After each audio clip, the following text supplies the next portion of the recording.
Hi, my name is Matthew, and this is the Book of Matthew. If you're new here, welcome to the channel. If you've seen my other videos, then welcome back. Today I wanted to talk to you about uh, a guy who I run into at a place that we frequent quite a lot when we go to load.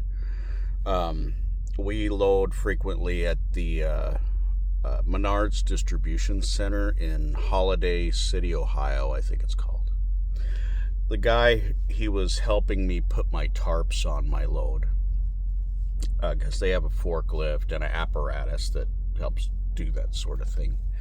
But anyways, we got to talking and stuff, and he just happened, I don't remember what we were talking about that led up to this, but he had mentioned that he was there on January 6th at the Capitol.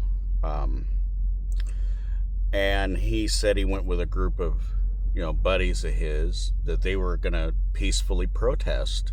And I'm all for peaceful protest, of course. He is a conservative, Trump supporter. That's probably pretty obvious. I probably didn't need to tell you that, so I feel kind of stupid for that. But anyway, he was explaining that they were marching towards the Capitol. They were going to peacefully protest outside.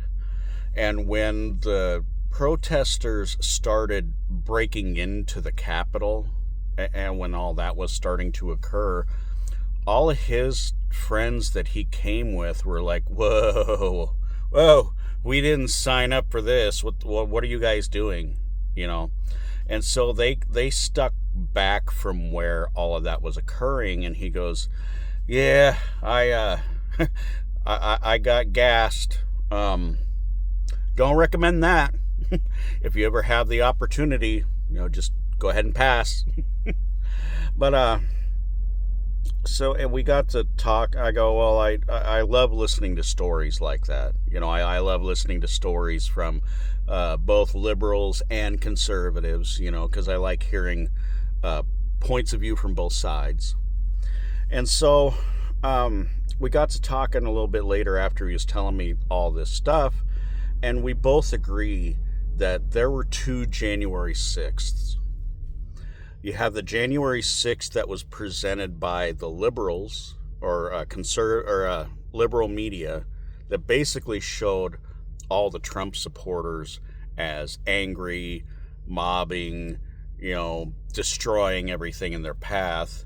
And then you had the January 6th that the conservatives presented as completely peaceful.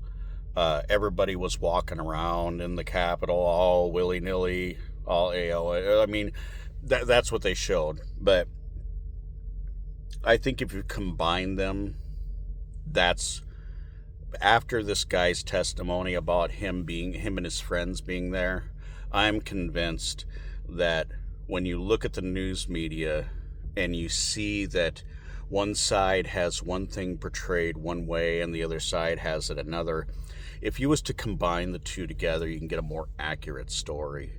And that's why I try to avoid watching CNN, Fox News, MSNBC, Newsmax, whatever, OAN, whatever. It's all a bunch of crap. I honestly also think that the news media and our own Congress has created an artificial divide between the conservatives and the liberals, and a lot of them don't even realize that. And it's sad. It's a sad state of affairs because, like I said, you can't really see the other side's opinions, or you can't understand where they're coming from if you hold your beliefs as the only ones. You can't, I think if you're a conservative or a liberal, your biases prevent you from listening and trying to work with the other side to try to work things out. Because I run into more people, whether they're liberal or conservative, out here on the road, where they're pretty much like the rest, like us centrists, but they lean one way, you know. But that we all want the same thing. We just go about it a different way. But if we keep fighting amongst ourselves, nothing's gonna get accomplished. Nothing's gonna get fixed. So, anyways, yeah, I figured I'd share that story with you quick. It was, for some reason, it was on my mind. Anyways, y'all have yourself a wonderful day. Take care.